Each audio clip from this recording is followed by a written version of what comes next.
Dozens, and by one report, perhaps thousands, are dead in Egypt, where security forces stormed two sit-ins supporting ousted President Mohamed Morsi.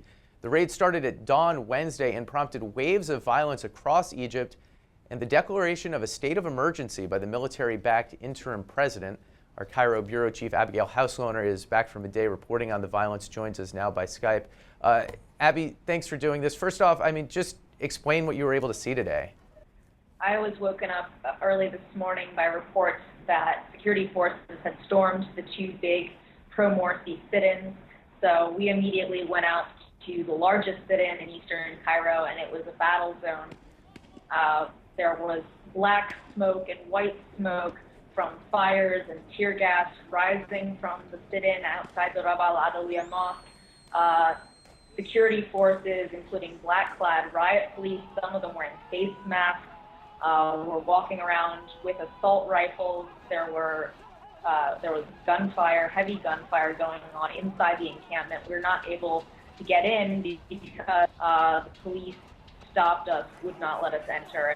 We then were shooed basically onto a side street and then onto a parallel street, where the police then directly opened fire with tear gas, followed by live ammunition at civilian spectators, including our Washington Post team. This isn't the first time there's been violence between the military-backed government and these pro-Morsi supporters. What, if anything, makes today different? Is it the order of magnitude? What do we take away from this? Well, today is huge. Essentially, the government has stormed two sprawling sit-ins. These have been peaceful sit-ins for the past 6 weeks. Thousands of supporters of the ousted President Mohamed Morsi have been gathered there, including women and children. We know of women and children being among the casualties today, including the 17-year-old daughter of a Muslim Brotherhood leader. Witnesses outside the Brotherhood-run field hospital inside that main encampment, which still has not been fully dispersed, are reporting that there are snipers who are essentially opening fire on people, including journalists trying to get to and from the field hospital. And elsewhere across Cairo and across the country, there are now clashes going on between supporters of Morsi and civilian opponents, and also between Morsi supporters and security forces. Is there a objectively defensible explanation for going into these camps? Was there some danger they posed, some reason why it should be done? Well, the government and Egyptian media and a lot of the public who have been very opposed to Morsi and the Muslim Brotherhood have been accusing the Brotherhood and these sit-ins of the past week, or for the past 6 weeks, of being affiliated with terrorism.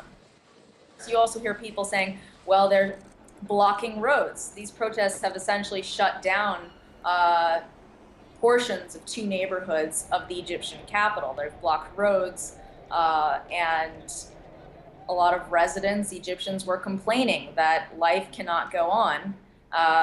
They cannot transition to a new political system if these huge protests are still in place. So that was the government's justification for going in and dispersing. And the government has said they have been talking about dispersing these protests for a couple of weeks. They say they gave the protesters ample warning and tried to negotiate an exit for them, and that this was, quote, a last resort. Can you explain the division of Egyptian society today?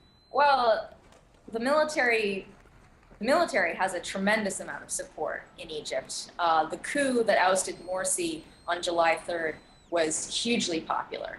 It's unclear if any of that changes today or how much that changes today. Obviously, what happened this morning has now set off violence across the country. We don't know how long this is going to go on or how serious it's going to get. At the same time, Egyptian media is still very anti-Islamist, very pro-government, and a lot of people are watching that. A lot of Egyptians are still supporting the breakup of these sit-ins.